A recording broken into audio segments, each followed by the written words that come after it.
Hi everyone, welcome to my channel. ನಾವಿವತ್ತು ಗಣೇಶನಿಗೆ ಪ್ರಿಯವಾದಂತಹ ನೈವೇದ್ಯ ಕಡಲೆಕಾಳಿನ ಉಸುಳಿ ಮಾಡೋದು ಹೇಗೆ ಅಂತ ನೋಡ್ಕೊಂಬರೋಣ ಬನ್ನಿ.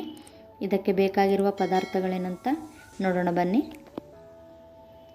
ನಾನಿಲ್ಲಿ 1/4 kg ಕಡಲೆಕಾಳನ್ನ ನೆನೆ ಇಟ್ಕೊಂಡಿದ್ದೀನಿ.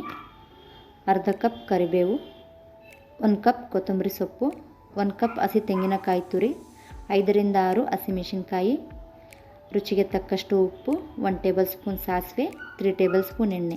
ಮಾಡೋದು ಹೇಗೆ ಅಂತ ನೋಡೋಣ ಬನ್ನಿ. ಮೊದಲಿಗೆ ನಾನಿಲ್ಲಿ ಒಂದು ಕುಕ್ಕರಿಗೆ ನೆನೆ ಇಟ್ಕೊಂಡಿರುವ ಕಡಲೆಕಾಳನ್ನ ಹಾಕ್ಬಿಟ್ಟು ಕಡಲೆಕಾಳು ಮುಳುಗುವಷ್ಟು ನೀರು ಹಾಕಿ ಅದಕ್ಕೆ 1½ ಟೇಬಲ್ ಸ್ಪೂನ್ ಉಪ್ಪನ್ನ ಹಾಕ್ತಾಯಿದ್ದೀನಿ. ಉಪ್ಪು ಹಾಕ್ಬಿಟ್ಟು ಕುಕ್ಕರ್ ಲಿಡ್ನ ಕ್ಲೋಸ್ ಮಾಡಿ 2 ವಿಸಲ್ ಕೂಗಿಸ್ಕೋಬೇಕು. ಕುಕ್ಕರ್ 2 ವಿಸಲ್ ಕೂಗಿದ ನಂತರ ಕುಕ್ಕರ್ನ ಸೀಟಿ ತಣ್ಣಗಾಗೋದಕ್ಕೆ ಪಕ್ಕಕ್ಕೆ ತೆಗೆದಿಡಬೇಕು. ನಂತರ ಗ್ಯಾಸ್ ಸ್ಟವ್ ಮೇಲೆ ಒಂದು ಪಾತ್ರನ ಇಟ್ಬಿಟ್ಟು ಅದಕ್ಕೆ 3 ಟೇಬಲ್ ಸ್ಪೂನ್ ಎಣ್ಣೆ ಹಾಕಿ, ಎಣ್ಣೆ ಕಾದ ನಂತರ ಅದಕ್ಕೆ 1 ಟೇಬಲ್ ಸ್ಪೂನ್ ಸಾಸಿವೆ ಹಾಕಿ, ಸಾಸಿವೆ ಸಿಡಿದ ನಂತರ ಅದಕ್ಕೆ ಕಟ್ ಮಾಡಿರೋ ಹಸಿಮೆಣಸಿನ್ಕಾಯಿನ ಹಾಕಬೇಕು.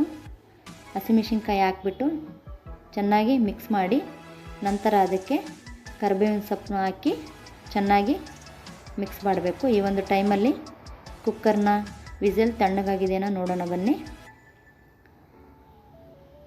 ಇಲ್ಲಿ ಕುಕ್ಕರ್ ವಿಸಲ್ ತಣ್ಣಗಾಗಿದೆ. ಓಪನ್ ಮಾಡಿಬಿಟ್ಟು ಕಡಲೆಕಾಳು ಬೆಂದಿದೆಯಾ ಇಲ್ಲ ಅಂತ ಚೆಕ್ ಮಾಡೋಣ ಬನ್ನಿ. ಕಡಲೆಕಾಳು ಬೆಂದಿದೆಯಾ ಇಲ್ಲ ಅಂತ ಈ ರೀತಿ ಒಂದು ಕಾಳನ್ನ ಪ್ರೆಸ್ ಮಾಡಿದರೆ ಗೊತ್ತಾಗುತ್ತೆ. ಇಲ್ಲಿ ನೋಡ್ಬೋದು ಕಡಲೆಕಾಳು ತುಂಬ ಚೆನ್ನಾಗಿ ಬೆಂದಿದೆ.